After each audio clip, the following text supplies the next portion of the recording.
The acrid smell of smoke filled Bethany Morgan's lungs as she desperately clutched her sketchbook to her chest, the heat from the approaching flames licking at her heels like the devil's own tongue.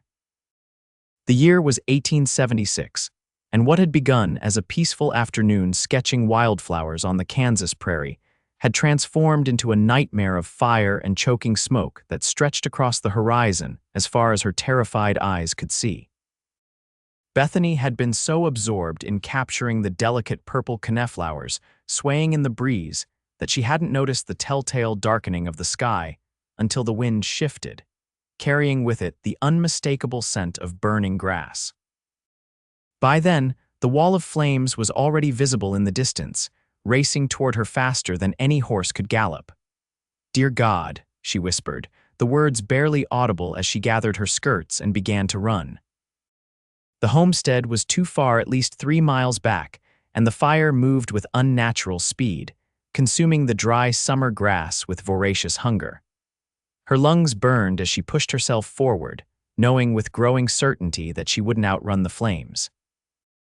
The smoke thickened around her, obscuring the sun and transforming day into an eerie, orange-tinted twilight. Bethany stumbled, her boots catching on the uneven ground, and she fell hard, the impact driving the air from her lungs. As she struggled to her feet, her eyes watering from the smoke, she realized with horror that she was surrounded. The fire had split, circling around to cut off her escape. A sob escaped her lips as she spun in place, searching desperately for a path through the encroaching inferno. There was none. The heat pressed against her skin like a physical force, and embers danced on the wind, igniting small fires in the grass around her. Her cotton dress would catch in seconds if a spark landed on the fabric. "I don't want to die," she whispered, clutching her sketchbook tighter, as though the collection of drawings might somehow protect her from the flames. 22 was too young to die, especially when she'd barely begun to live. Since arriving in Kansas from Boston just 6 months ago to live with her uncle after her parents' passing, she'd only just started to adapt to life on the frontier. The roar of the fire grew louder, drowning out even the frantic beating of her heart. Bethany sank to her knees, covering her face with her arm as the smoke thickened. Through streaming eyes, she thought she saw a shape moving within the smoke larger than a man, powerful and fast.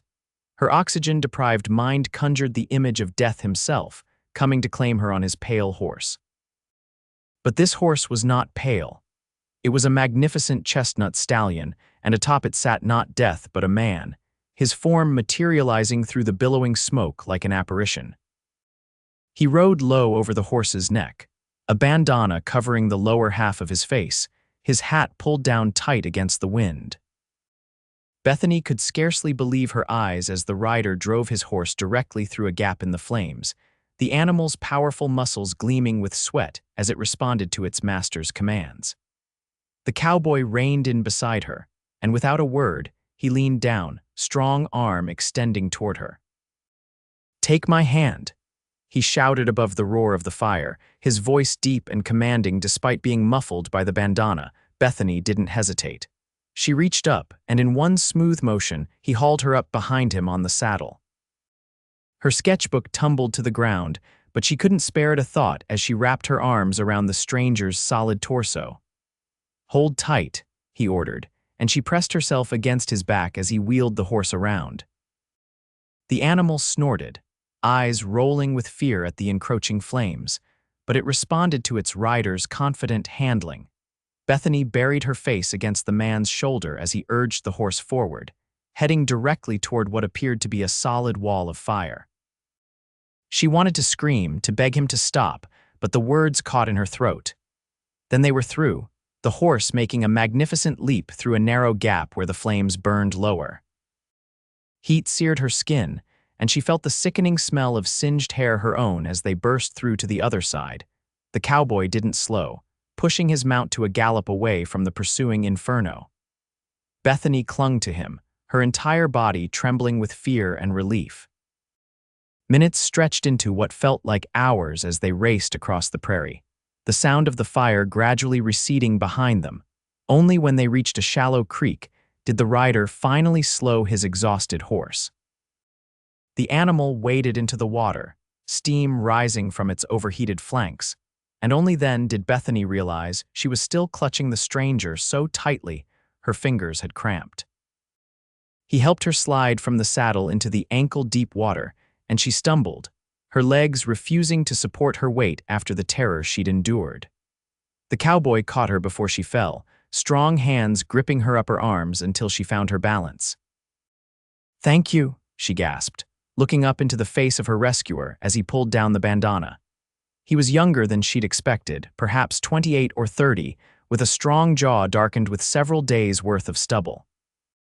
His eyes were a startling blue against his smoke-smudged, sun-bronzed skin, and they assessed her with calm intensity. "Preston Reid," he said simply, releasing her once he was certain she could stand. "You hurt, Miss Bethany Morgan," she replied automatically, her voice hoarse from smoke. "No, I don't think so." But even as she spoke, she became aware of a stinging sensation on her forearm and glanced down to see an angry red burn where an ember must have landed. "Just a small burn." Preston nodded, leading his horse deeper into the creek to cool its legs. "We need to get that tended to. My ranch is about 4 miles northeast of here. Can you ride that far?" Bethany looked back toward the horizon, where the massive wall of smoke still climbed into the sky, an apocalyptic vision that made her shudder. "Yes," she said, though in truth her entire body ached with exhaustion.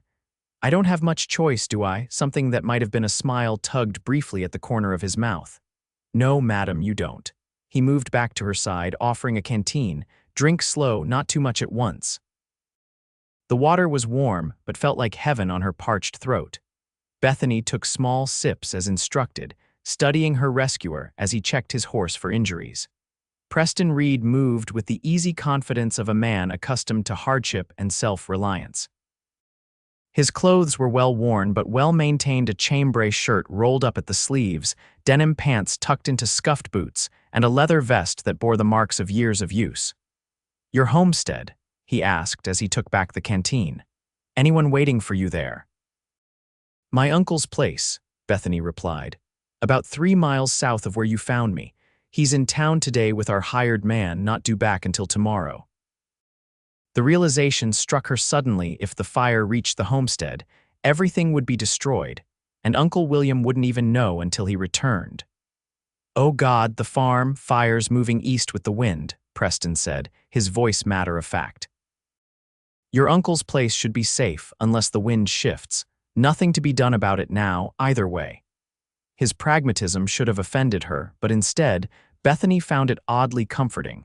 He was right, there was nothing they could do now except ensure their own safety. "I need to let him know I'm all right," she said. Preston nodded. "We can send word once we reach my place." He checked the cinch on his saddle before offering her a hand up. "Think you can manage to stay on if I put you in front of me? You look about ready to fall over." Bethany wanted to protest that she was perfectly capable of riding behind him, but the truth was she felt lightheaded and unsteady. "Yes, thank you." His hands spanned her waist as he lifted her effortlessly into the saddle, then mounted behind her in one fluid motion. Bethany found herself cradled securely between his arms as he reached around her for the reins. The intimacy of the position would have been scandalous in Boston society, but here, with the smell of smoke still clinging to her clothes and the memory of flames fresh in her mind, social proprieties seemed utterly irrelevant. They rode in silence for a time, the horse picking its way carefully across the prairie. Bethany fought to keep her eyes open as exhaustion washed over her in waves. The steady rhythm of the horse's gait and the solid presence of the man behind her made it all too easy to drift toward sleep. "Stay awake, Miss Morgan," Preston's voice rumbled close to her ear. "Don't like the sound of your breathing. Need to make sure that smoke hasn't done too much damage to your lungs." Bethany straightened, forcing her eyes wide. "I'm awake," she murmured, though the words slurred slightly. "Just tired." "Tell me about yourself," he said. "What brings a Boston girl out to Kansas?" She turned slightly surprised. "How did you know I'm from Boston? Your accent, and those shoes aren't made for prairie walking." Bethany glanced down at her ruined leather boots, once fine but now scuffed, dirty, and singed around the edges. "My parents died of influenza last winter," she said, the familiar ache of loss rising in her chest. "Uncle William is my only living relative. He offered me a home here until I decide what comes next."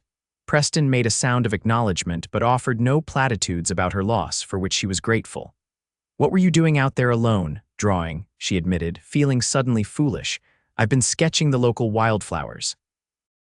I had hoped perhaps to publish a book of botanical illustrations someday." The memory of her abandoned sketchbook, likely reduced to ashes by now, brought a lump to her throat. 6 months of work gone. "Dangerous hobby," Preston commented, but there was no judgment in his tone. "Prairie fires can spring up and move faster than most folks realize.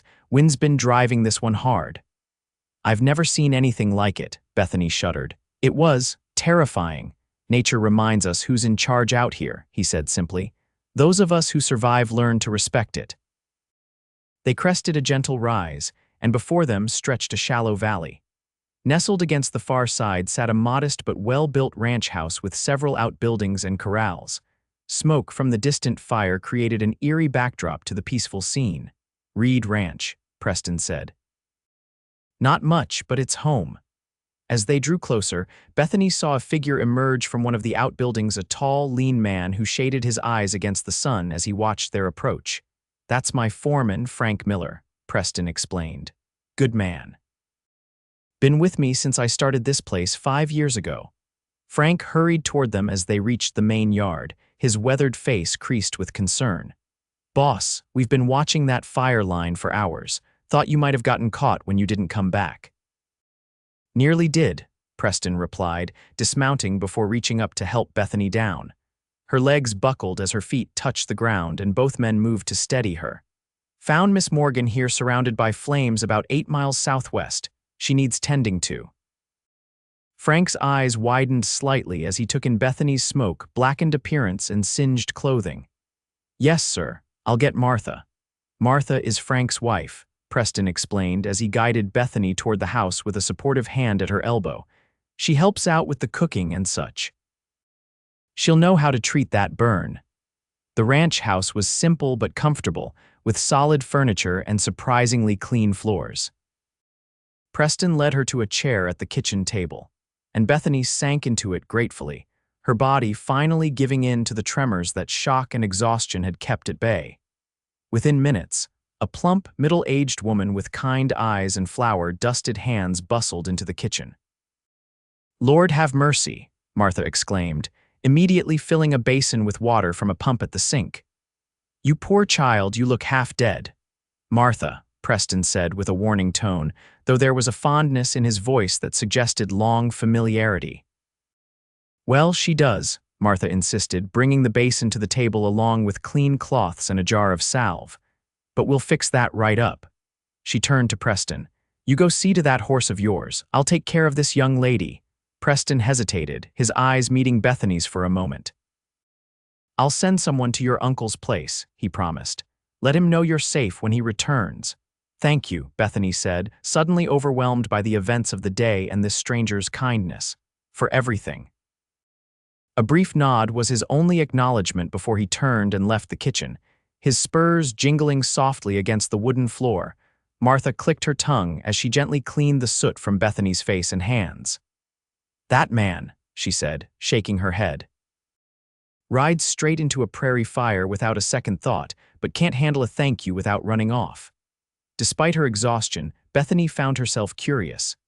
"Has he owned this ranch long?" "5 years," Martha replied, carefully examining the burn on Bethany's arm. "Built it up from nearly nothing, he did. Came out here from Colorado with just his horse, his saddle, and enough money to buy this land when nobody else wanted it." She applied a cooling salve to the burn that smelled of herbs and beeswax. "This isn't too bad, honey. Should heal up nice if we keep it clean." "How many people work here?" Bethany asked, trying to distract herself from the stinging of the salve. "Just Frank and me and 3 Cowhands young boys, really. Preston runs a tight operation. Quality over quantity, he always says." Martha wrapped a clean bandage around Bethany's arm. "Now, let's get you into something that doesn't smell like a campfire. I think I have a dress that might fit you well enough until we can clean yours."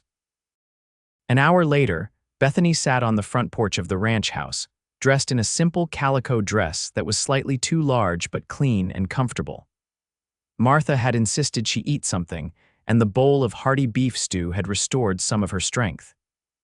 The burn on her arm still throbbed, but the salve had taken away the worst of the sting. From her vantage point, she could see the distant smoke still rising against the darkening sky, though it seemed the fire had moved on, continuing its destructive path eastward. Men moved about the ranch, securing animals and equipment as day faded toward evening. The creak of the porch boards announced Preston's arrival before she saw him. He had cleaned up as well, his face and hands free of soot, his hair still damp from washing. He carried 2 cups of coffee and offered one to her without a word. "Thank you," Bethany said, accepting the cup. The coffee was strong and sweetened with a touch of molasses, a frontier luxury. Preston leaned against the porch railing, his eyes on the distant smoke.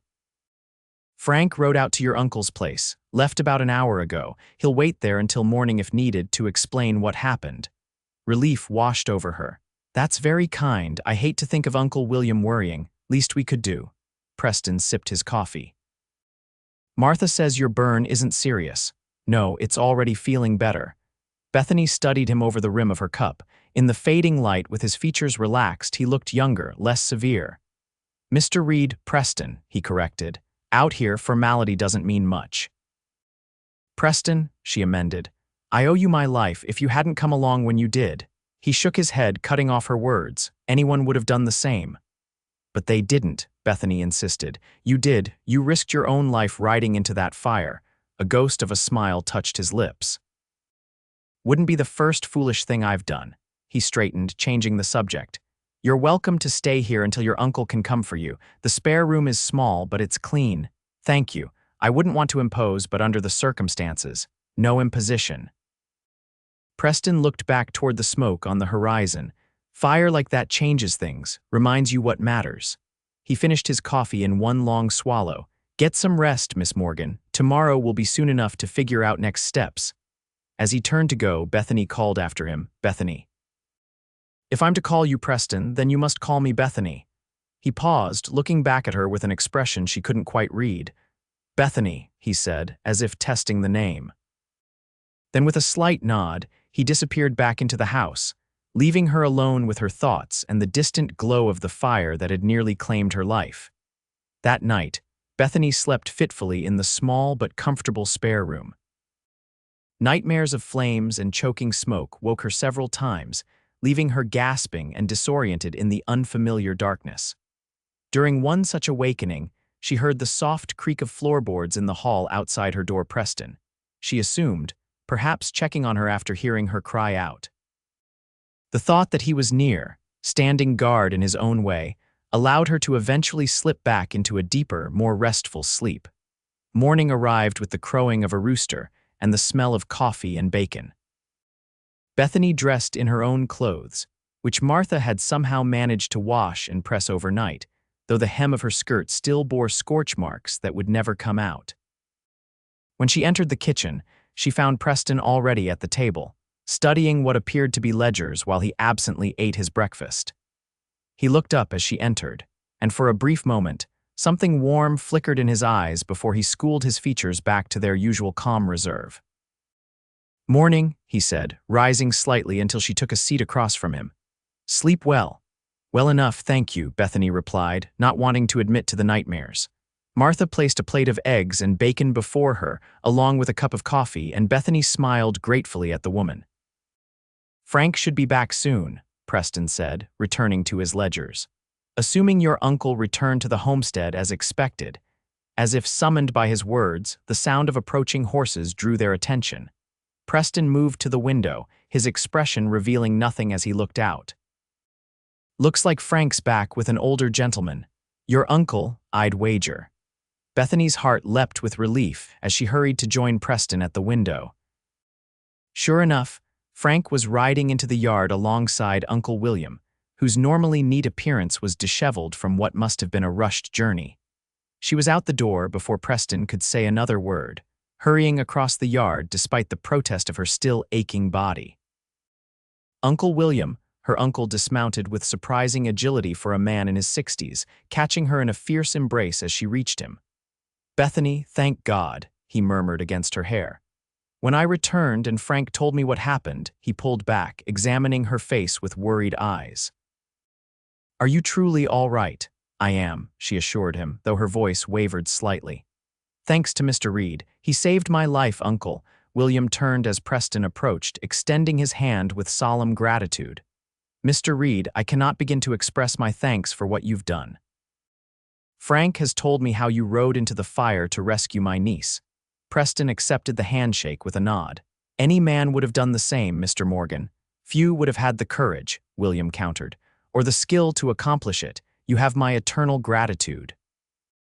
An uncomfortable look crossed Preston's face at the praise.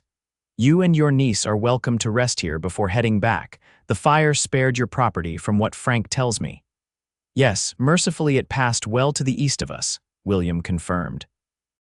"But I'm eager to get Bethany home where she can properly recover from this ordeal." Bethany felt a strange reluctance at the thought of leaving so soon. She looked at Preston, who was already turning the conversation to practical matters with her uncle, discussing the fire's path and the likely impact on the surrounding ranches and farms. "I should gather my things," she said quietly, though neither man seemed to hear her as she slipped back toward the house. Martha met her in the hallway, holding a small bundle wrapped in cloth. "Some salve for that burn," she explained, pressing it into Bethany's hands. "And a bit of bread and cheese for the journey." "You've been so kind," Bethany said, impulsively embracing the older woman. "Thank you for everything." Martha patted her back with motherly affection. "You come back and visit us sometime, you hear. The boss could use some civilized company now and then." Before Bethany could respond to that surprising suggestion, Preston appeared in the doorway. "Your uncle's ready when you are," he said, his expression unreadable. "I've offered him one of our wagons, since you might find riding uncomfortable after yesterday." "That's very thoughtful," Bethany said, suddenly finding it difficult to meet his eyes. "I just need a moment to thank Martha properly." Preston nodded and withdrew, leaving Bethany with the strange sense that something important remained unsaid between them. By the time she emerged from the house, Frank had hitched a horse to a small wagon, and her uncle was already seated on the bench, speaking with Preston beside the vehicle. Both men fell silent as she approached, and Preston stepped forward to offer his hand, helping her up onto the seat beside her uncle. "Miss Morgan," he said formally, though his eyes held something warmer as they met hers. "Safe travels. Thank you for everything, Mr. Reid," she replied, matching his formality, though it felt wrong somehow after all that had happened. "I hope our paths will cross again under less dramatic circumstances." A ghost of a smile touched his lips. "In a place this size, I reckon they might." As the wagon pulled away, Bethany found herself looking back more than once at the figure of Preston Reid standing in the yard of his ranch, watching them go until they crested the rise, and the property disappeared from view. "Remarkable man," Uncle William commented as they traveled. "Frank tells me he came out here with almost nothing 5 years ago. Now he runs one of the most respected small cattle operations in the county. He's very capable," Bethany said, not quite sure how else to describe the man who had ridden through fire to save her. William glanced at her with a perceptive expression that reminded her why she had always been fond of her father's older brother. "Indeed, and not unpleasant to look at, I imagine, for a young woman." "Uncle," Bethany felt heat rise to her cheeks that had nothing to do with her recent ordeal. William chuckled. "Just an observation, my dear, just an observation." The following days passed in a blur of recovery and routine. The burn on Bethany's arm healed quickly, thanks to Martha's salve, though she found herself applying it perhaps more frequently than necessary, each time remembering the ranch and its taciturn owner. Uncle William insisted she rest, but after 3 days of enforced idleness, Bethany was eager to resume some of her normal activities. The loss of her sketchbook and months of botanical drawings still pained her, but she resolved to begin again, purchasing a new book on their next trip into town. That opportunity came sooner than expected when William announced they needed supplies. "And," he added with studied casualness, I should properly thank Mr. Reid for his heroism. Perhaps we could stop at his ranch on our way back. Bethany tried to ignore the way her heart quickened at the suggestion. If you think it appropriate, she said, focusing intently on adjusting her bonnet. The trip to town was uneventful, though Bethany found herself the object of curious stares and whispered conversations as they moved from store to store. News of her rescue from the Prairie fire had evidently spread throughout the small community. "Miss Morgan," called a voice as they loaded their purchases into the wagon. Bethany turned to see Mrs. Fletcher, the shopkeeper's wife, hurrying toward her. "Is it true? Did Preston Reid really ride through a wall of fire to save you?" Bethany blinked at the woman's directness. "He did rescue me from the fire, yes," she confirmed. Mrs. Fletcher's eyes gleamed with excitement. "How romantic, like something from a novel." "It was hardly romantic," Bethany protested, though she felt her cheeks warm. "It was terrifying, and Mr. Reid was simply being a good Samaritan." "Preston Reid doesn't do anything without a reason," Mrs. Fletcher said with a knowing smile. "He's turned down every invitation to dinner I've extended on behalf of my niece, Pretty Girl, too. Yet he rides into a fire for you. Interesting, don't you think?" Before Bethany could formulate a response to this unsettling observation, Uncle William appeared at her side. "Ready to go, my dear? I thought we might call on Mr. Reid before heading home, as we discussed." "Yes, of course," Bethany said, grateful for the interruption. She nodded politely to Mrs. Fletcher before allowing her uncle to help her into the wagon, acutely aware of the woman's speculative gaze following them. As they left town, William glanced at her with amusement. "I see Mrs. Fletcher has been sharing her theories with you." "She has a very active imagination," Bethany said stiffly. "Perhaps," William conceded. "But she's not the only one talking. It seems Mr. Reid's dramatic rescue has captured the town's interest. He's a respected man, but keeps to himself. This is the most exciting thing anyone has associated with him since he arrived." Bethany sighed. "I hope it doesn't cause him discomfort. He values his privacy, I think." "Most men do, until they find something worth sharing their life for," William said cryptically, then changed the subject to the weather as they continued toward Reid Ranch. Bethany's stomach fluttered with nervous anticipation as they approached the now familiar property. The ranch looked different in the clear light of day, without smoke darkening the sky or fear clouding her perceptions. It was a modest but well-maintained operation, with evidence of careful planning and hard work in every detail.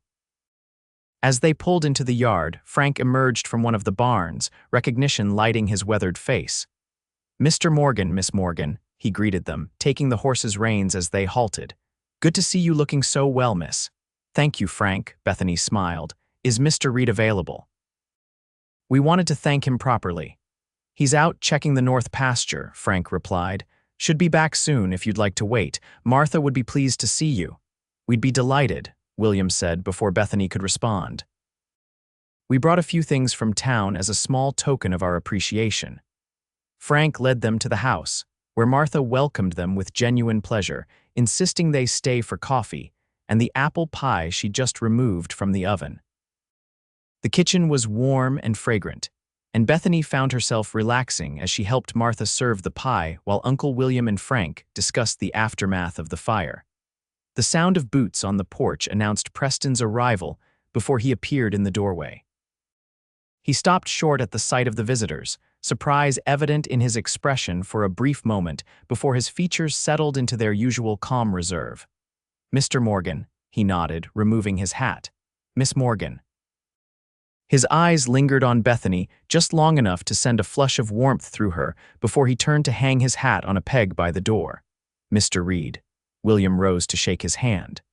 "We were in town for supplies and wanted to stop by to thank you properly for saving my niece." "No thanks necessary," Preston said, though he accepted the handshake. His gaze flickered to Bethany again.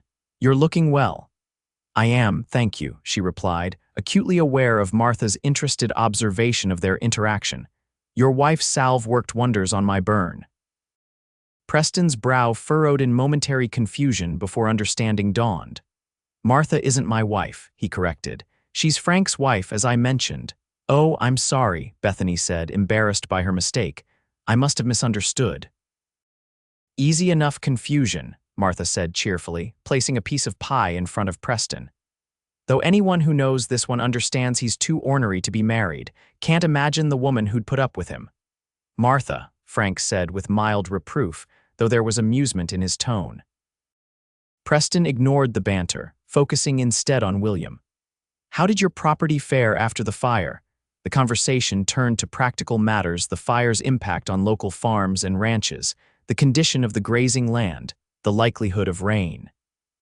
Bethany found herself studying Preston as he spoke, noting the way his hands, calloused and strong, cradled his coffee cup, and how his eyes, so often guarded, showed flashes of intelligence and dry humor as he discussed the challenges facing local ranchers. After they had finished their pie and coffee, William mentioned the supplies they'd brought as a thank-you gift. Preston initially refused, but William was insistent. It's a small token compared to what we owe you, but I hope you'll accept it in the spirit it's offered. Finally, Preston relented with grudging grace. As Frank helped William carry the supplies from the wagon, Martha bustled about clearing the table, pointedly leaving Bethany and Preston alone in the kitchen. An awkward silence fell between them. Bethany searched for something to say that wouldn't sound trite or overly sentimental. I never got to thank you properly, she began, for risking your life to save mine.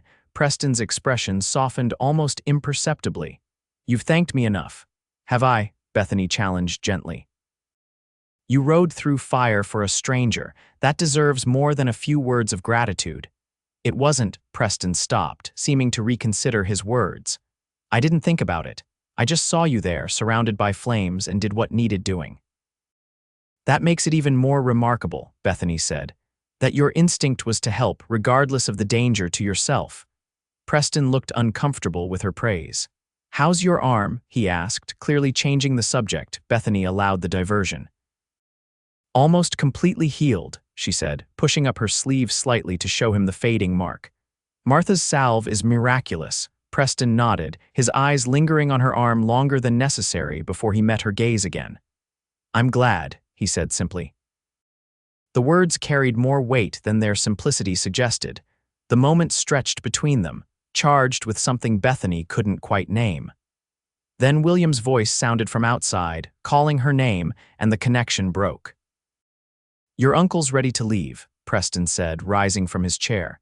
He hesitated, then added, You're welcome here. Anytime, if you want to, sketch the wildflowers on the property, safer than being out on the open prairie alone. The invitation surprised her. I'd like that, she said, a smile warming her face. I lost all my drawings in the fire. I need to start my collection again. Then it's settled, Preston said with a decisive nod. Martha would enjoy the company, I'm sure, just Martha. Bethany wanted to ask, but she held her tongue as he escorted her out to the wagon where her uncle waited. As they prepared to depart, Preston handed her a small package wrapped in brown paper. A sketchbook, he explained gruffly in response to her questioning look. From town last week. Thought you might need a new one.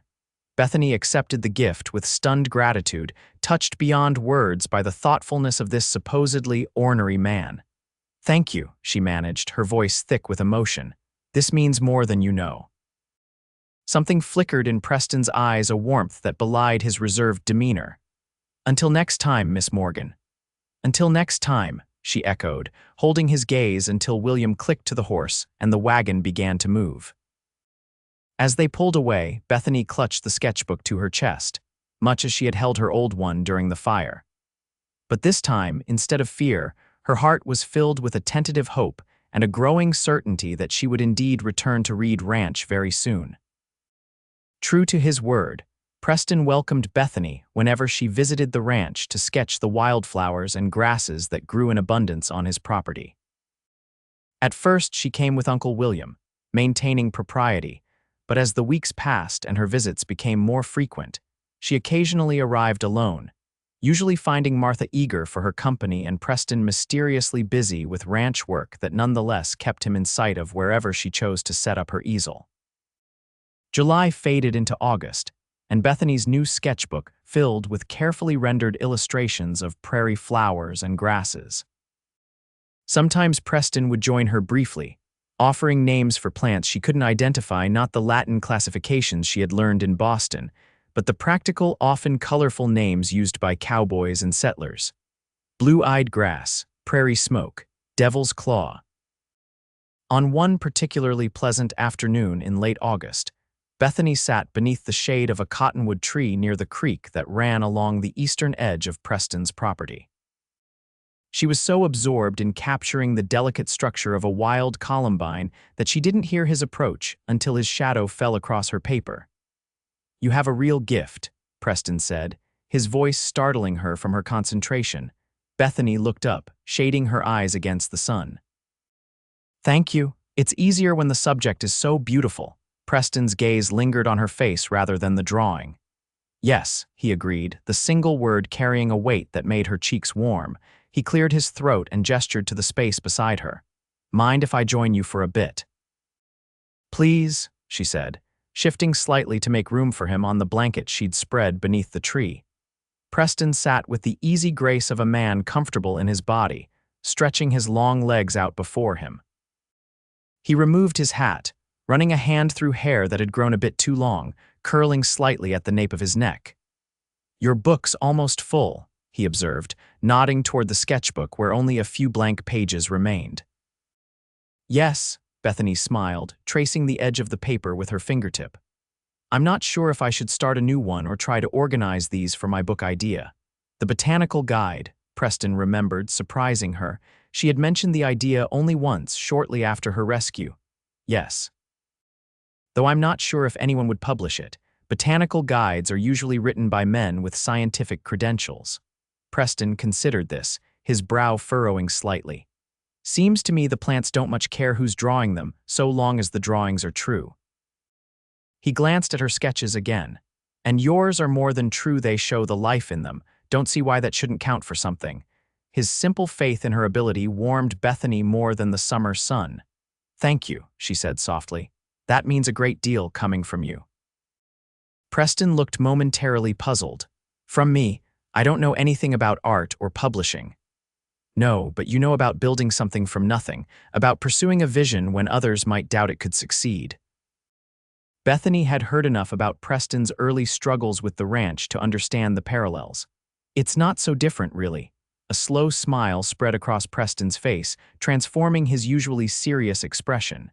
"Never thought of it that way," he admitted, "but I suppose you're right." They sat in comfortable silence for a time, the only sounds the gentle rustling of leaves above them and the distant lowing of cattle. Bethany returned to her sketch, aware of Preston's presence beside her as a pleasant warmth rather than an intrusion. "Martha says you're joining us for dinner tonight," Preston said finally. "If that's still all right," Bethany replied, focusing on the delicate shading of a petal to avoid meeting his eyes. "Uncle William is attending a town meeting about the new schoolhouse, and Martha insisted I shouldn't eat alone." "It's more than all right," Preston said, his voice softer than usual. "I was hoping you would." Bethany looked up then, surprised by the admission. Preston rarely expressed personal preferences or desires so directly. What she saw in his face made her breath catch a openness, a vulnerability that he typically kept carefully hidden. Before she could respond, the sound of approaching hoofbeats broke the moment. Preston was on his feet in an instant, his expression closing as he looked toward the rider approaching from the direction of the main house. It was Frank, riding hard, his face grim. "Boss," he called as he reined in his horse. "Trouble at the north pasture." Jenkins rode in to say 3 men are driving off some of our cattle. Preston's entire demeanor changed, the relaxed man of moments ago replaced by the capable rancher dealing with a crisis. "How many head?" "Maybe a dozen." "They've got a head start, but Jenkins thinks they're heading for the border." Preston nodded sharply. "Get Williams and Dawson, tell them to bring rifles." He turned to Bethany, his expression apologetic but determined. "I've got to go." "Of course," she said, already gathering her things. "Should I stay here?" Preston said firmly. "Martha will look after you until I get back." He hesitated, then added, "This might take a while. Cattle thieves don't give up easily." The implication that there might be violence hung unspoken between them. Bethany felt a chill despite the summer heat. Be careful, she said, unable to keep the worry from her voice. Something softened in Preston's eyes. I will. For a moment, it seemed he might say more, but instead, he simply touched the brim of his hat in a gesture that had become familiar, then strode toward his waiting horse. Bethany watched him ride away with Frank. The two men soon joined by three others as they galloped north, dust rising behind them like the smoke that had first brought her into Preston's life. The hours that followed were among the longest Bethany could remember. She helped Martha prepare dinner, though neither of them had much appetite as the afternoon stretched into evening with no word from the men. Don't you worry, Martha said as they sat on the porch, watching the sun sink toward the horizon. Preston knows what he's doing. Been dealing with cattle thieves since he was younger than you. Have there been many problems with theft? Bethany asked, trying to keep her voice casual though her stomach churned with worry. Martha sighed, her usually cheerful face somber. More lately. Times are hard for some folks and cattle prices are good, makes for temptation. She patted Bethany's hand. But Preston's respected around these parts. Most troublemakers give his herd a wide berth. These must be strangers passing through. The explanation did little to ease Bethany's concern. Strangers might be more desperate, more dangerous than local thieves who understood the consequences of their actions. Night had fallen completely. The prairie bathed in silvery moonlight when they finally heard the approach of riders. Martha rose quickly, lighting the lantern that hung by the door, and Bethany stood beside her, straining to see in the darkness. 5 riders emerged from the gloom, leading several cattle behind them. In the lantern light, Bethany could see that all the men looked exhausted, their clothes dusty from the long ride. But it was Preston she sought, her eyes finding him at the front of the group. Relief flooded through her at the sight of him, apparently unharmed. Then he dismounted, and the lantern light revealed a dark stain on his shirt sleeve. You're hurt, Bethany said, moving toward him without thinking. Preston glanced down at his arm as if noticing the bloodstain for the first time. It's nothing. Bullet just grazed me. Bullet. Bethany's voice rose with alarm. You were shot. Thieves didn't want to give up their prize, Preston explained, his tone matter of fact. We persuaded them otherwise. Frank dismounted nearby, his expression grim. One of them won't be stealing cattle again. Other 2 ran off once their leader went down. The casual reference to death should have horrified Bethany, but all she could think about was how close Preston had come to serious injury or worse. Let me see your arm, she insisted, reaching for him. Preston hesitated, then relented, allowing her to guide him to the porch where the light was better. Really, it's just a scratch, he protested, as she carefully rolled up his torn sleeve.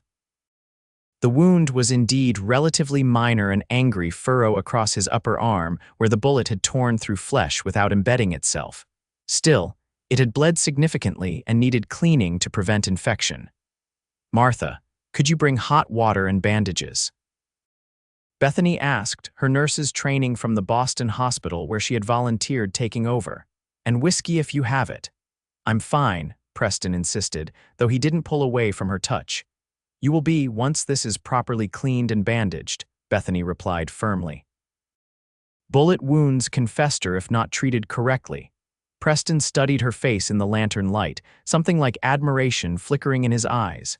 Yes, madam, he said finally, a ghost of a smile touching his lips. While Martha gathered the requested supplies, Preston gave instructions to his men about securing the recovered cattle and settling in for the night.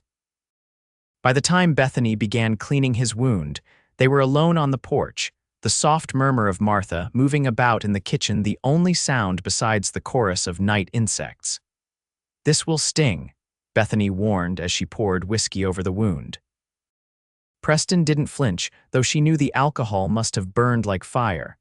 How do you know about treating bullet wounds? He asked, watching as she carefully cleaned away dried blood. I volunteered at Massachusetts General Hospital for 2 years, Bethany explained, concentrating on her task.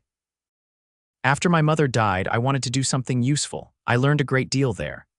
A lady volunteer at a hospital, Preston mused. That's unusual, isn't it? Less so than you might think, Bethany replied. Many women assisted during the war and some continued afterward. The doctors were reluctant at first, but they came to value our help. She began wrapping a clean bandage around his arm, acutely aware of the firm muscle beneath her fingers. Besides, Boston is more progressive than most places. More progressive than Kansas, certainly, Preston agreed. He watched her work with a thoughtful expression. You're full of surprises, Bethany Morgan. The use of her first name, rare from his lips, made her glance up. Their faces were close, his eyes reflecting the lantern light as they held hers. For a moment, the world seemed to narrow to just the two of them on the porch, the night stretching vast and full of possibility around them. Then Martha emerged from the kitchen, and the moment shattered. "Dinner's ready," she announced, either not noticing or tactfully ignoring the charged atmosphere. Such as it is after sitting all this time. Preston cleared his throat, the spell broken. "Thank you for tending to this," he said, nodding toward his now bandaged arm as he rose. "And I apologize for the disruption to our dinner plans."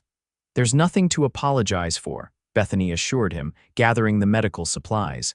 "I'm just glad you're all right." Dinner was a subdued affair, the men's encounter with the cattle thieves casting a shadow over the meal. Afterward, Frank offered to drive Bethany home, but Preston insisted on taking her himself, despite his injury. "You've done enough riding today," he said when she protested. "The wagon will be more comfortable for both of us." The night was clear and cool as they set out, the moon illuminating the prairie in silver light. Preston handled the reins competently despite his injured arm, and Bethany found herself stealing glances at his profile, struck by how the moonlight emphasized the strong line of his jaw and the thoughtful set of his mouth. "I'm sorry about today," Preston said after they had traveled some distance in comfortable silence. "Not the kind of visit you were expecting, I imagine." "Life doesn't always go as expected," Bethany replied. "Especially out here, I'm learning that." Preston glanced at her, his expression curious. "Do you miss Boston? The civilization, the predictability?" Bethany considered the question seriously. 6 months ago, newly arrived in Kansas and still grieving her parents, she would have answered yes without hesitation. Now she wasn't so sure. "I miss certain things," she admitted. "Books, concerts, art galleries, the changing of seasons, real autumn with maples turning red and gold." She smiled, looking out at the moonlit prairie. "But there's a different kind of beauty here, a different kind of freedom." "Freedom comes with its own costs," Preston observed. "Out here, you're free to succeed or fail on your own terms, but there's no safety net if things go wrong." "Like cattle thieves," Bethany said softly. Preston nodded, his expression grave. "Or prairie fires or drought. Or any number of things that can destroy what you've built. Yet you stay," Bethany pointed out. "You could go back east where life is easier in many ways." "Easier maybe, but not mine." Preston's hands tightened slightly on the reins. "I tried living by other people's rules once. Didn't suit me." Bethany sensed there was more to the story, perhaps much more, but she didn't press. Preston was a private man, and she respected that, even as she found herself increasingly curious about his past. "What about you?" Preston asked after a moment. "Will you go back to Boston eventually?" The question carried more weight than its casual delivery suggested. Bethany felt her heart quicken as she considered her answer. "I don't know," she said honestly. "When I first came here, I thought it was temporary. A place to heal after losing my parents before returning to the life I knew." She traced a pattern on her skirt, gathering her thoughts. "But now, I'm not so sure what I want." Preston was silent for so long that Bethany wondered if she had somehow said the wrong thing. When he finally spoke, his voice was lower, more intimate than she had ever heard it. "Whatever you decide," he said. "I hope you know you have a place here, if you want it." The words hung in the night air between them, ambiguous yet charged with meaning. Before Bethany could find the courage to ask what exactly he meant, the lights of her uncle's homestead appeared in the distance. The moment for clarity had passed, and Bethany felt both relief and disappointment as Preston guided the wagon into the yard. Uncle William appeared on the porch, a lantern in hand, his expression shifting from concern to curiosity at the sight of Preston. "Mr. Reid," he called, coming to help Bethany down from the wagon. "This is unexpected. Is everything all right?" "Just escorting your niece home, sir," Preston replied, touching his hat respectfully. We had some trouble with cattle thieves this afternoon. William's eyes widened as he noticed the bandage visible beneath Preston's torn sleeve. You're injured. It's nothing serious, Preston assured him. Your niece patched me up expertly. William glanced between them, a knowing look crossing his face that made Bethany blush. Well, you must come in for coffee before you head back. It's a long ride. Preston hesitated, then nodded. Much obliged, but just for a few minutes. My men will be waiting on my return.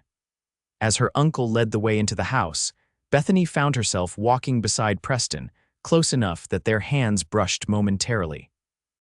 The brief contact sent a current of awareness through her that had nothing to do with the prairie electricity that sometimes sparked during dry weather.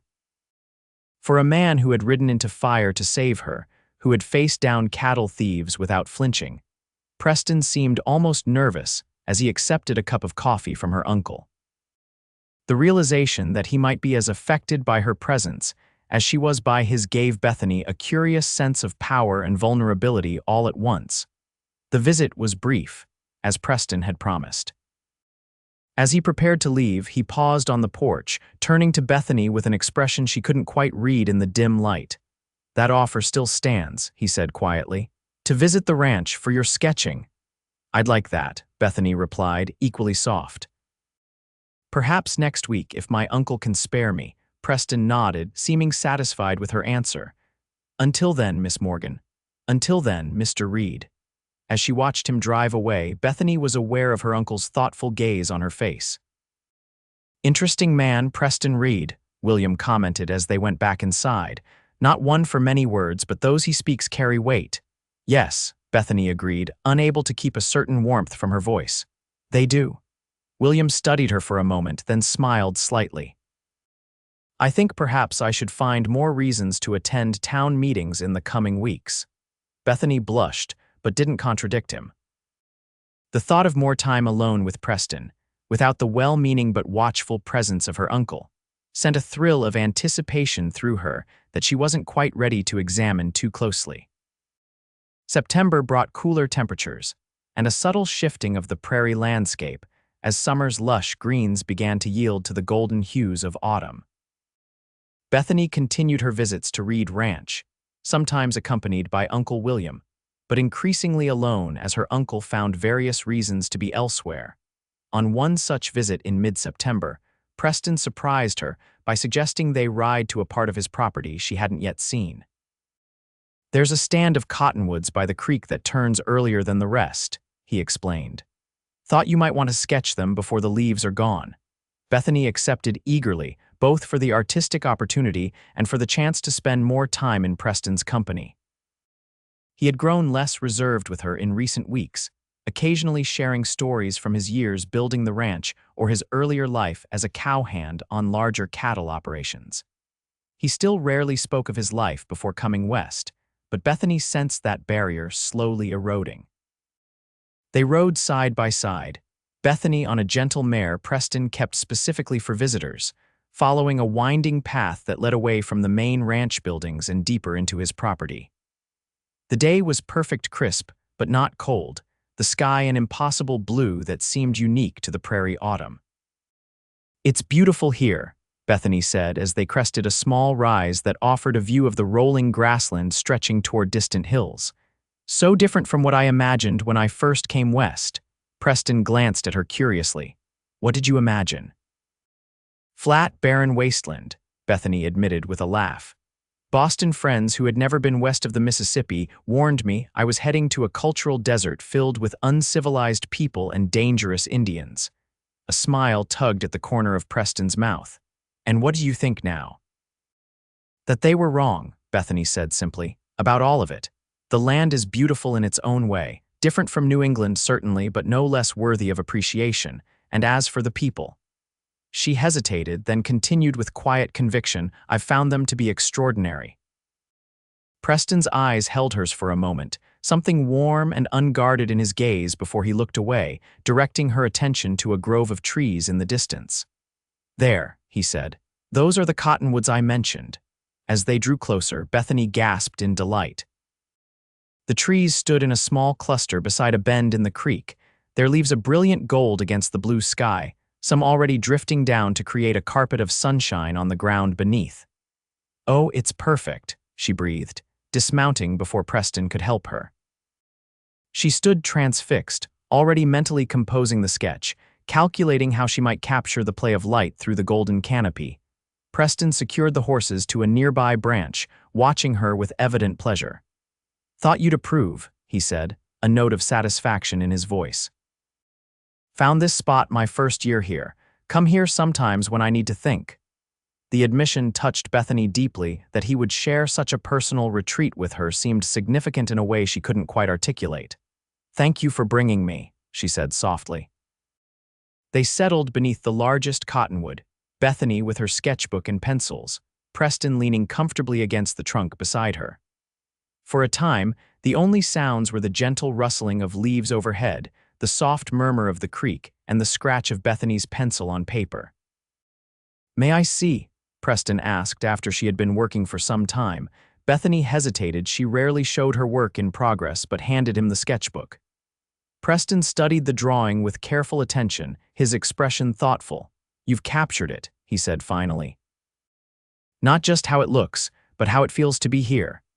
The simple praise meant more to Bethany than all the technical compliments she had received from art instructors in Boston. "That's what I try to do," she explained. "Not just record the appearance, but something of the essence." Preston nodded, returning the sketchbook. "That's what makes your drawings different, special." He paused, then added quietly, "Like you." Bethany's heart quickened at the words, at the way Preston was looking at her directly, intently, with none of the reserve he typically maintained. "Preston," she began, though she wasn't sure what she wanted to say. He shifted slightly, turning more fully toward her. "Bethany," he said, her name almost a caress on his lips. "I'm not a man who finds words easy, especially about feelings." He took a breath, seeming to steel himself. "But I need to tell you something." "Yes," Bethany encouraged when he paused, her voice barely above a whisper. "Since that day in the fire," Preston continued, "when I first saw you, something changed for me. I can't explain it exactly, but nothing's been the same." He looked down at his hands, then back to her face with renewed determination. "I've grown to care for you, more than I thought possible." The simple declaration, clearly difficult for him to express, moved Bethany deeply. "I've come to care for you too," she admitted, her cheeks warming. "Very much." Relief and something like joy flashed across Preston's face. Slowly, giving her every chance to pull away, he reached out to touch her cheek, his calloused fingers infinitely gentle against her skin. "I have nothing to offer but myself and this land," he said softly. "It's not much compared to what you left behind. It's everything," Bethany whispered, leaning into his touch. "I don't want Boston anymore, I want this. Here." She hesitated, then added with newfound courage, "I want you." Preston's eyes darkened at her words. With deliberate care, he leaned forward, pausing just before his lips met hers a question. Bethany answered by closing the distance between them, her hands coming up to rest against his chest as their lips met in a kiss that started gentle but quickly deepened with mutual hunger. When they finally broke apart, both breathless, Preston rested his forehead against hers. "I've wanted to do that for a very long time," he confessed. "Why didn't you?" Bethany asked, her fingers curling into the fabric of his shirt, keeping him close. A rueful smile touched his lips. "Didn't think I had the right. You're educated, cultured. I'm just a rancher with dirt under my nails and not much to my name beyond this land." "You're so much more than that," Bethany insisted, meeting his gaze squarely. "You're the bravest, most honorable man I've ever known. The rest is just circumstance." Preston studied her face, as if searching for any hint of doubt. Finding none, he kissed her again, more deeply this time, his arms encircling her waist to draw her closer. The rest of the afternoon passed in a haze of newfound intimacy, talking, kissing, sharing hopes and dreams that had previously gone unspoken. As the sun began to sink lower in the sky, casting long shadows through the cottonwoods, Bethany reluctantly acknowledged they would need to return to the ranch soon. "I wish we could stay," she sighed, gathering her sketching materials. Preston helped her to her feet, keeping her hand in his. "We can come back," he promised, "as often as you like." He hesitated, then added with careful deliberation, "If you were to stay, permanently." Bethany's heart leapt at the implication. "Are you asking what I think you're asking, Preston Reid?" A smile, a real, unreserved smile that transformed his face, spread across his features. "Not quite yet," he said. "When I do, I'll do it properly, but I wanted you to know that's where my thoughts are heading." "Mine too," Bethany admitted, rising on tiptoe to press another kiss to his lips. "Sooner rather than later, I hope." Preston's arm tightened around her waist. "Sooner," he agreed, his voice rough with emotion. "Definitely sooner." The ride back to the ranch was filled with a new awareness, a sense of possibility that hadn't existed before. They spoke little, but their glances, the occasional touch of hands as they rode side by side, conveyed all that needed saying. As they approached the ranch buildings, reality began to intrude on their idyll. Martha would be waiting, perhaps Uncle William too, if he had come to collect her. There would be explanations to make, though Bethany suspected both Martha and her uncle had seen this development coming long before she and Preston had acknowledged it themselves. Preston reined in his horse before they came into view of the house, Bethany following suit. "I'll speak to your uncle tomorrow," he said, his expression serious though his eyes still held the warmth that had been present all afternoon. "Ask his permission to court you properly." "He'll say yes," Bethany assured him, touched by his adherence to propriety despite the passionate kisses they had shared beneath the cottonwoods. "He respects you enormously." "Even so," Preston insisted, "I want to do this right." He reached across the space between their horses to take her hand, bringing it to his lips in a gesture that sent a shiver down Bethany's spine. "You deserve nothing less." As they rode the final distance to the ranch house, Bethany felt as though she were floating, barely aware of Martha's knowing smile or Frank's surprised but pleased expression as Preston helped her down from her horse, his hands lingering at her waist just a moment longer than necessary. The next day, true to his word, Preston rode to the Morgan homestead to speak with William. Bethany waited anxiously, though she had no real doubt about the outcome.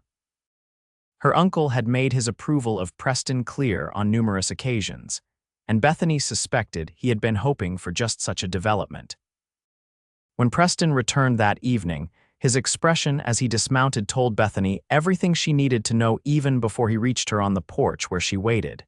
He said yes, Preston confirmed, taking both her hands in his. Said he'd been expecting it for weeks. Bethany laughed, relief and joy bubbling up inside her. "I told you he would." "There's something else," Preston said, suddenly looking nervous in a way she had never seen before. "I didn't plan to do this today. Thought I'd wait, make some grand gesture." "Preston." Bethany prompted when he trailed off, her heart beginning to race. With a deep breath, Preston reached into his pocket and withdrew a small object that glinted in the fading sunlight. A ring simple but beautiful, a small diamond set in gold. "It was my mother's," he explained, his voice uncharacteristically uncertain. "Not fancy, but it's perfect," Bethany breathed, cutting off his apology. Preston took her hand, his own surprisingly steady now as he slipped the ring onto her finger.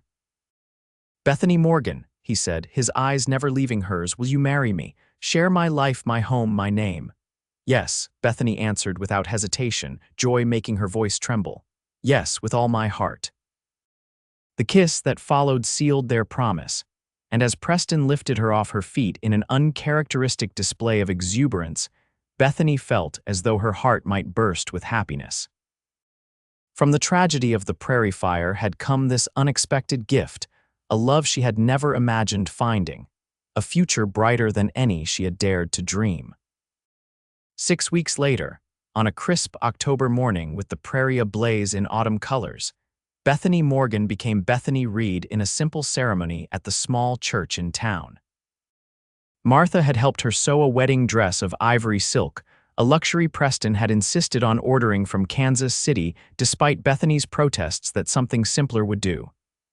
"You only get married once," he had said firmly. "At least that's my plan." The entire community turned out for the wedding, curious to see the Boston lady who had captured the reserved rancher's heart. Mrs. Fletcher was particularly effusive, claiming credit for having predicted the match from the moment she heard about the dramatic rescue. "A man doesn't ride through fire for just anyone," she declared to anyone who would listen. "I said it then, and I was right." After the ceremony and a reception at the town hall, Preston brought his bride home to the ranch, their ranch now. Martha and Frank had decorated the house with autumn flowers and greenery, and a special dinner waited, though they tactfully withdrew to their own quarters early, leaving the newlyweds to their privacy. That night, as they lay together in what was now their bedroom, the moonlight spilling through the window to silver Preston's skin as he held her close, Bethany marveled at the journey that had brought her to this moment. "What are you thinking?" Preston asked, his fingers tracing lazy patterns on her bare shoulder. "That sometimes the worst day of your life can lead to the best," Bethany replied, pressing a kiss to his chest just above his heart. "If you hadn't found me in that fire, I would have found you some other way," Preston said with certainty. "Maybe not as dramatically, but I believe we were meant to meet, one way or another." Bethany smiled at the uncharacteristically romantic declaration from her usually pragmatic husband.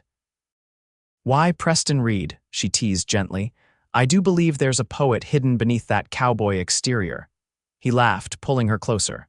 "Only for you," he murmured against her hair. "Only ever for you." As winter settled over the prairie, Bethany found herself adapting to life as a rancher's wife with surprising ease. The rhythms of ranch life suited her better than she had expected, and the challenges, the physical work, the isolation, the occasional hardships were balanced by a deep sense of purpose and belonging that had eluded her in Boston. Preston had given her a room of her own for her artwork, converting a small storage space off the main house into a studio with good light and simple but adequate furnishings. There, Bethany continued her botanical illustrations, completing enough by Christmas to send a portfolio to a publisher in Chicago that Preston had discovered through careful inquiry. "Even if they say no," he told her as they packaged the drawings for shipment, "someone will recognize their value eventually. Your talent is too great to go unnoticed." His faith in her work touched Bethany deeply.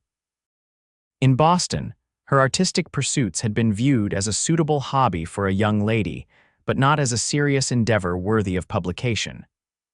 Preston's unwavering support gave her the confidence to persist even when self-doubt crept in. Their first Christmas as husband and wife was simple but joyful. Uncle William joined them at the ranch, along with Frank and Martha and the 3 young cowboys who worked for Preston. They exchanged modest gifts, ate a feast that Martha had spent days preparing, and in the evening, when everyone else had retired, Preston presented Bethany with a special gift, a beautifully bound blank book with her name embossed on the cover. "For your next collection," he explained. "Whatever you choose to create." Bethany gave him her gift, in return a framed drawing she had created in secret, showing Preston as she had first seen him, riding through smoke and flame to save her. "So we never forget how our story began," she said softly. Preston hung the drawing in their bedroom that night, his eyes suspiciously bright as he turned to take her in his arms. "As if I could ever forget the day I found you," he murmured against her lips. "The day my life truly began."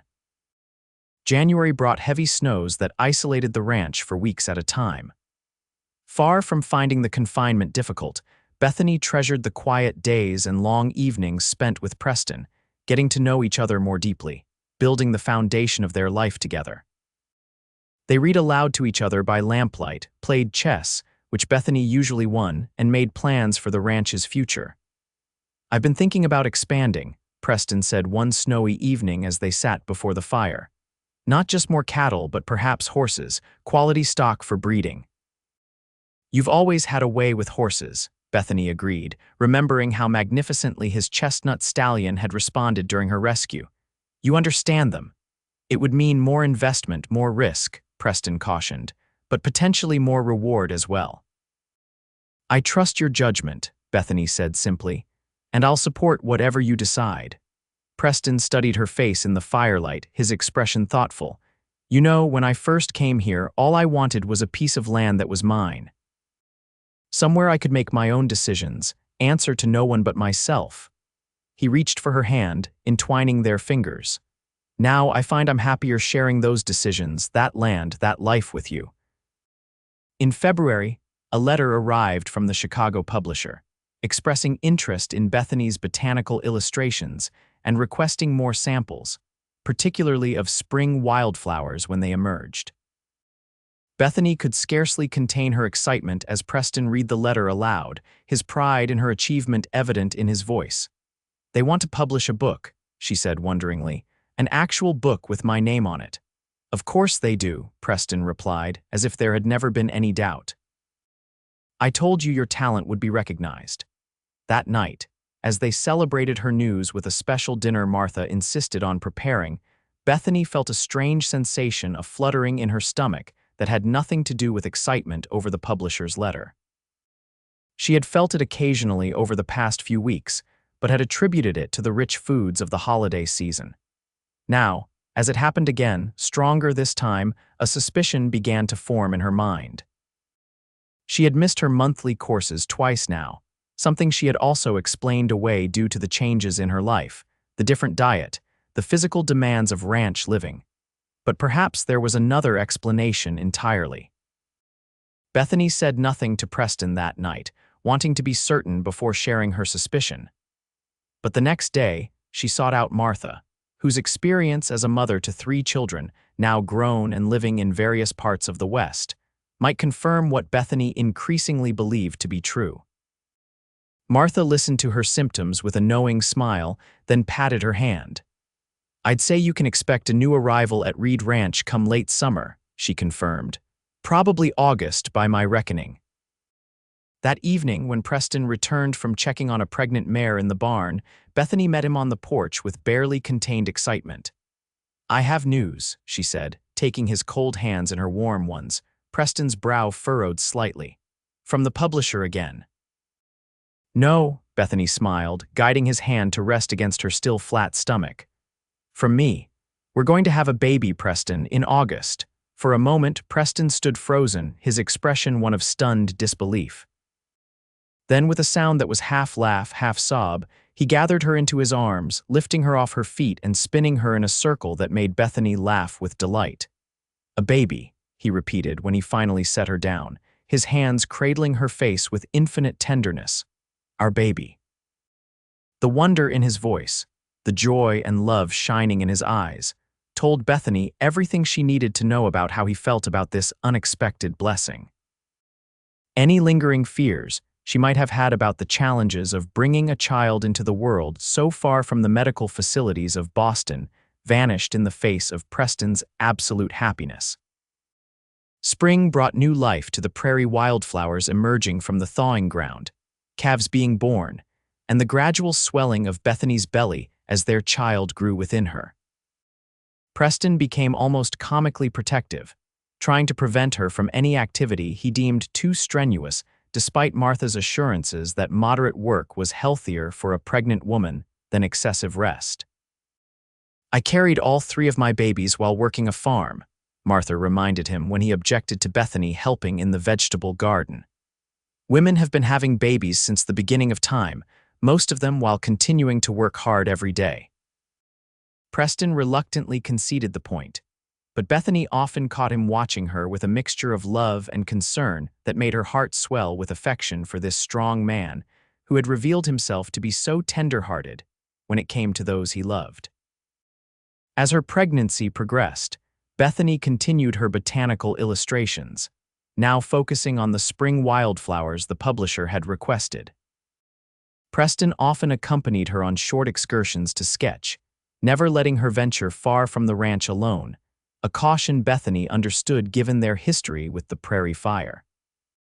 On one such expedition in late May, they returned to the Cottonwood Grove where they had first confessed their feelings for each other. The trees were fully leafed now, creating a cool green canopy above them as they sat beside the creek.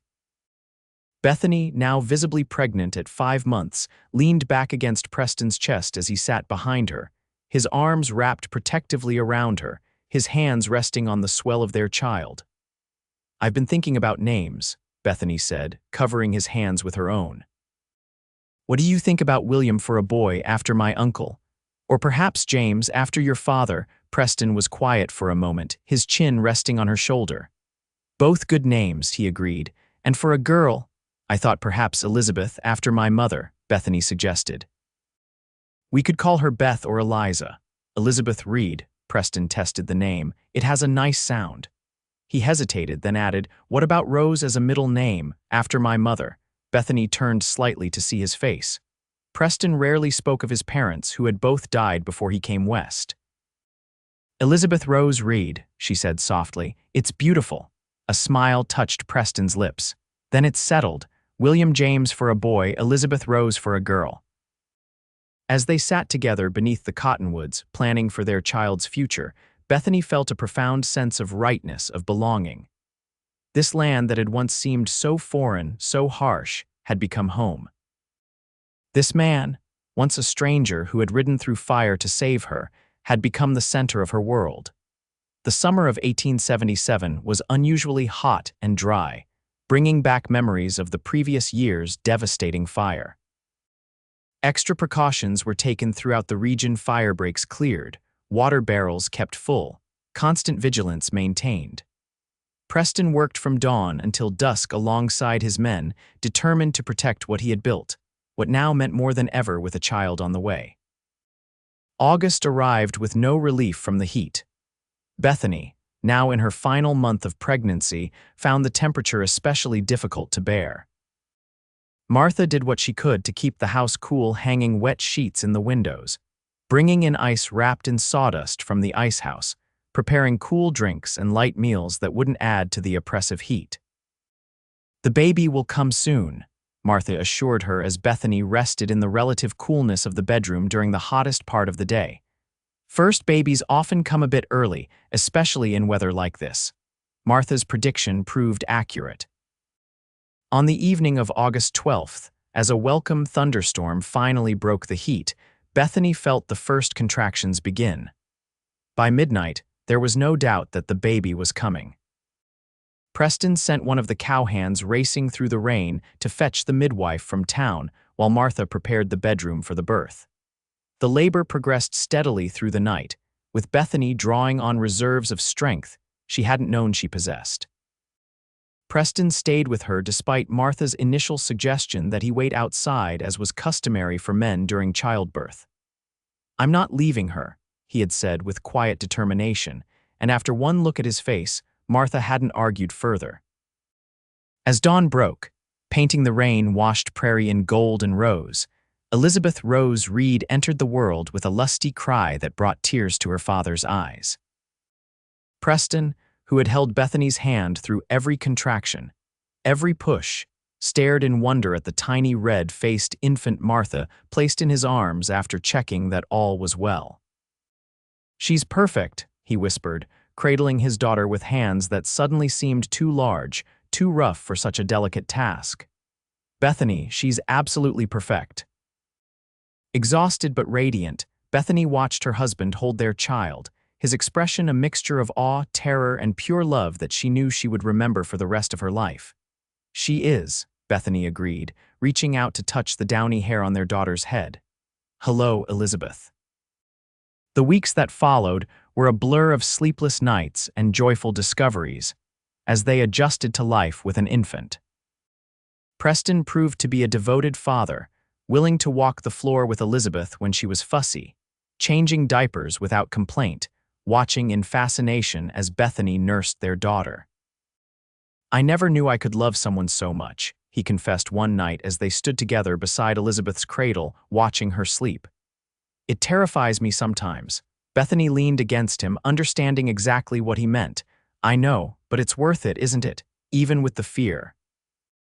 Preston's arm tightened around her waist. Just like riding through that fire was worth it, he said softly. Some risks bring rewards beyond imagining. As autumn returned to the prairie, bringing cooler temperatures and the golden light that Bethany had come to love, life settled into a new pattern. The publisher in Chicago had accepted her complete portfolio of botanical illustrations, with the book scheduled for publication the following spring. Preston's expansion into horse breeding was showing promising results, with two of his mares producing foals of exceptional quality, that had already attracted interest from buyers as far away as St. Louis. And at the center of it all was Elizabeth, growing and changing daily, her smile a sunrise that brightened even the most challenging days. On the anniversary of the Prairie fire that had brought them together, Preston surprised Bethany with a special dinner after Elizabeth had been put to bed. Martha had outdone herself with the meal, and afterward, Preston led Bethany to the porch where they had sat that first evening after her rescue. "I have something for you," he said, producing a small package from his pocket. To mark the day, inside was a delicate gold locket. When Bethany opened it, she found a tiny portrait of Elizabeth on one side and a lock of the baby's fair hair on the other. "It's beautiful," she whispered, tears filling her eyes. "Will you help me put it on?" As Preston fastened the clasp at the nape of her neck, his fingers lingering on her skin, Bethany felt the same shiver of awareness that had never diminished despite the familiarity of marriage. "I've been thinking," Preston said as they settled into the porch swing, his arm around her shoulders, her head resting against him, "about how different my life would be if I hadn't ridden out to check the southern boundary that day, if I hadn't seen the smoke or decided to investigate."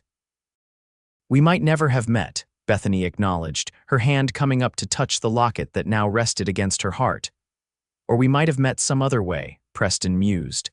"At a town social, perhaps, or through your uncle, but it wouldn't have been the same." "No," Bethany agreed. "There's something about facing death together that changes how you see a person, strips away the pretenses." Preston nodded, his fingers absently stroking her arm. "I knew that day, not consciously, maybe, but somewhere deep inside, that you were going to change my life." He turned slightly to look at her, his expression serious but tender. "I just didn't know how completely, how wonderfully."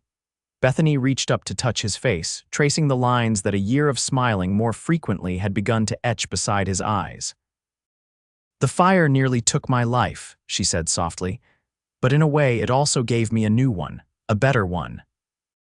As the sun set over the prairie, painting the sky in the same fiery hues that had once threatened to consume her, Bethany nestled closer to her husband, profoundly grateful for the twist of fate that had brought them together. From the ashes of that day had risen a love that burned steady and true, warming them through all seasons, illuminating a shared path into the future. And in the nursery just inside, their daughter slept peacefully, the living embodiment of that love, a future neither of them could have imagined as they raced ahead of the flames, but one they now couldn't imagine living without.